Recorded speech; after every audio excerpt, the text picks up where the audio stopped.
Welcome to AI Trend Talk. I'm Isaac. And I'm Alice. Today, we're talking about Taiwan's latest weather updates, financial market trends, a major bank merger, and local election news. Let's get started. Yeah, we have a lot to cover today. We really do.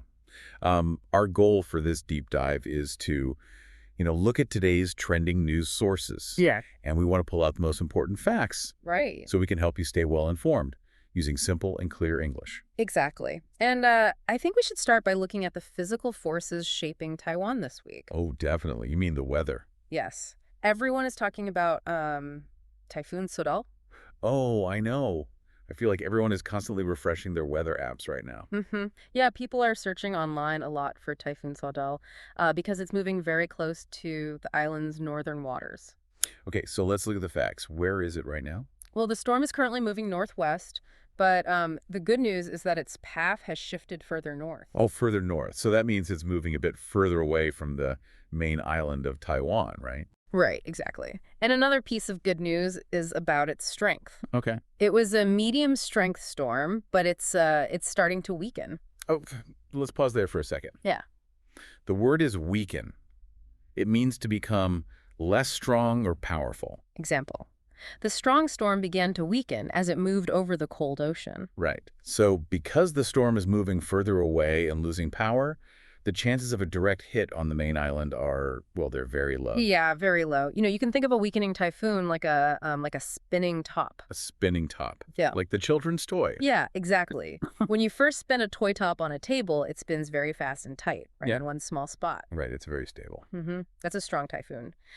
But as time goes on, it loses energy. Oh, I see. It slows down, it gets wider, and it starts wobbling across a larger area. Okay, so if we use that spinning top idea, the storm is still spinning and the outer edges can still hit things. Right. But it doesn't have that same tight, destructive power at the very center. Exactly. But the weather authorities still need to be careful, of course. Yeah, naturally. A sea warning is very likely to be issued soon. And a sea warning, that means boats and ships need to stay out of the water, right?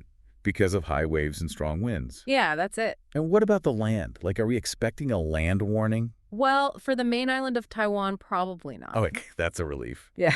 However, a land warning might be issued specifically for the Matsu Islands. Oh, Matsu, right. Yeah, the Matsu Islands are a group of smaller islands, and they're closer to the path of the storm, so they're preparing for potential strong winds. I know what many people listening are wondering right now. Let me guess. The typhoon holiday. Yes. Every time a storm comes near, everyone wants to know if they will get a day off work or school. Well, according to the sources, a typhoon holiday for the main island is highly unlikely. Ah, too bad. Yeah, the chance is below 10%. The center of the storm is just, too far north to justify closing schools and offices. But hold on, I have a question about that. Sure. If the storm is far in the north and losing power, why are the weather reports predicting heavy rain for the southern parts of Taiwan? Right, yeah.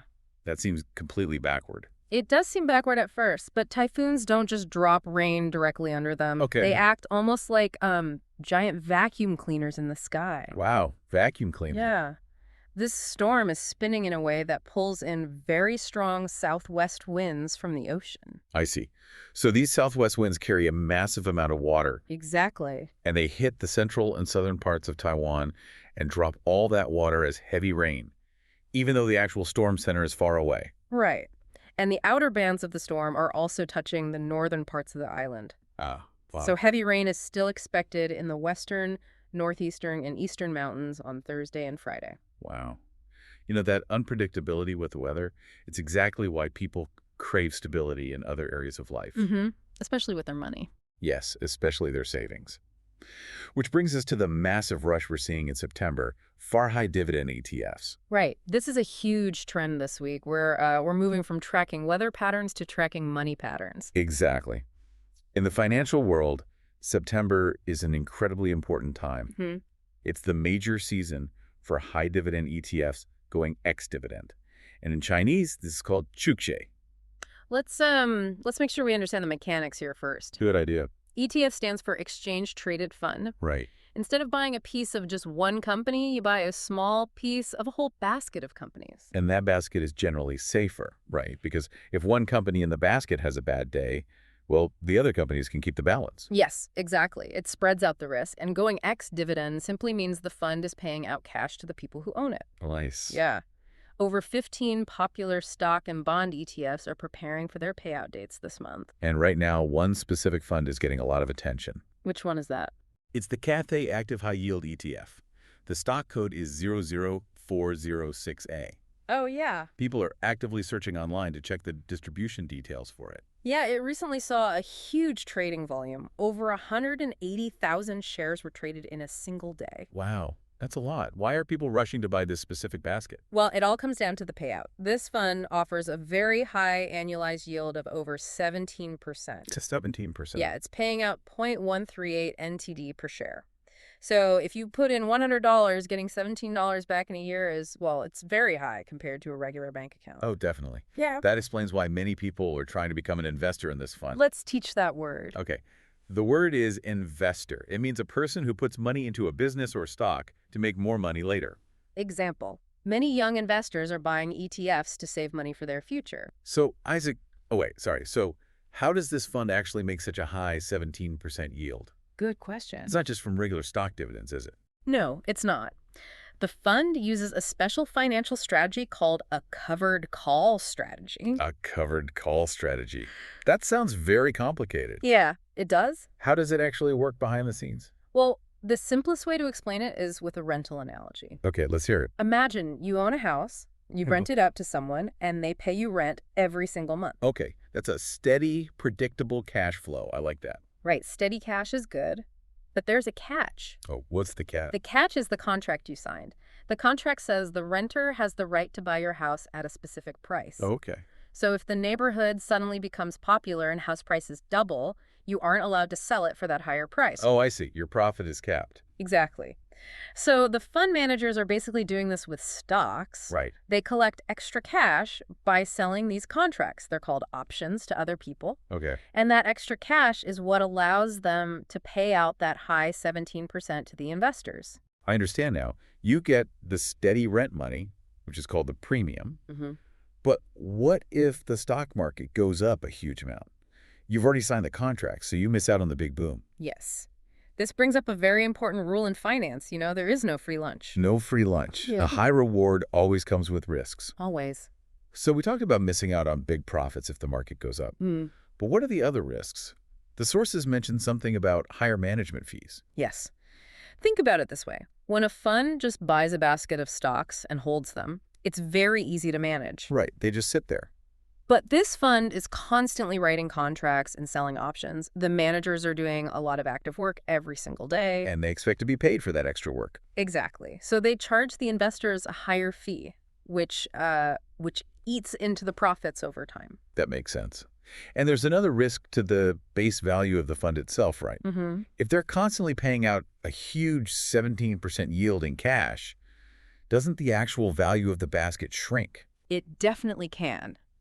If the stock market isn't growing fast enough to replace that cash, the fund is basically just giving you your own money back. Oh, wow. Yeah, your monthly cash looks great, but your total investment is slowly getting smaller. That is so important to know. That's why understanding the underlying rules is the only way to protect your money. Absolutely. And speaking of where we keep our money, that leads us to our next trend. Yes, a massive change is coming for millions of bank customers in Taiwan. Right. The Financial Supervisory Commission, or the FSC, has officially approved a huge merger between two major banks, Typhoon Bank and Shin Kong Bank. So let's explain why this happens. Why do two massive banks need to become one big company? It usually comes down to sharing costs and building better technology. Okay. Running a bank today is expensive. You need strong computer systems, secure apps, and thousands of employees. Yeah, that's a lot of overhead. So when two banks join together, they can share those high costs. I see. So instead of two banks building two separate banking apps, they combine their money to build one really excellent app for everyone. Yes, exactly. And they also get a much larger physical network. Right. This new combined bank will have total assets of 4.7 trillion NTD, Wow. and it will have 204 physical branches across Taiwan. That will make it the second largest branch network in the whole country. It's massive. So Taishin will be the surviving bank, which means the Taishin name will stay. Right. And Shin Kong Bank will officially dissolve or close down its brand on January 1st, 2027. Right, 2027 is a long way away. It is. Why do they need 2 whole years just to change the name? Well, combining two massive banks isn't just about changing the sign on the front door. I guess not. They have to combine millions of digital computer records, update security systems, and make sure every single dollar is accounted for. Oh, yeah. If they rush it, mistakes happen. That makes total sense. Moving one person's bank account is easy. Moving millions of accounts requires a lot of double-checking. Exactly. But naturally, customers are searching online to see how their accounts, loans, and credit cards will be affected right now. People get worried about their money. Of course. But the news sources are very clear about this, and it's good news. Oh, good. Customer rights, deposits, and loans will be fully protected and transferred automatically. So if someone has a Shin Kong credit card in their wallet right now, they don't need to go to the bank and fill out new paperwork. No paperwork at all. Your money automatically becomes part of a Taishin account. Oh, that's easy. Yeah, your loans stay exactly the same. Everything is protected by law and happens automatically behind the scenes. That's great. However, there's one major warning we must share from the sources. Yes. Scammers. Scammers love a transition period. They really do. When people are confused, criminals see an opportunity. Exactly. During this merger, many customers will be expecting messages from the bank. Right. So scammers will send fake text messages that look real. The message might say, action required. Click this link to transfer your Shin Kong account to Taishin. And the moment you click that link and type your password, the scammers steal your money. It's terrifying. It is. The golden rule here is that the bank will never ask you for your password. Never. They won't send you a random link to update your personal information over a text message. Right. The transition is automatic. Yes, you don't need to click any links on your phone. If you're unsure, just call the official phone number on the back of your bank card. That's the best advice. Well, just as large corporations go through mergers and leadership changes, local cities are also navigating changes in political leadership. That brings us to our next trend. We're looking at local election news, specifically in Zhubei City. Yeah, Zhubei City is a fast-growing area. It's known for technology and business. Right. And right now, there is a lot of online discussion about who will be the next mayor. Former politician Li Zhenxiu has announced she wants to run for mayor of Zhubei City. Because she is originally from the mainland, she wants to be a candidate in the upcoming election. And that's our next word. The word is candidate. It means a person who wants to be chosen or elected for a job or political position. Example, each candidate in the local election gave a speech to win more votes. So because she was born on the mainland, her situation falls under strict regulations for cross-strait relationships. Right. And people are heavily debating her legal eligibility. The law in Taiwan has specific rules for this.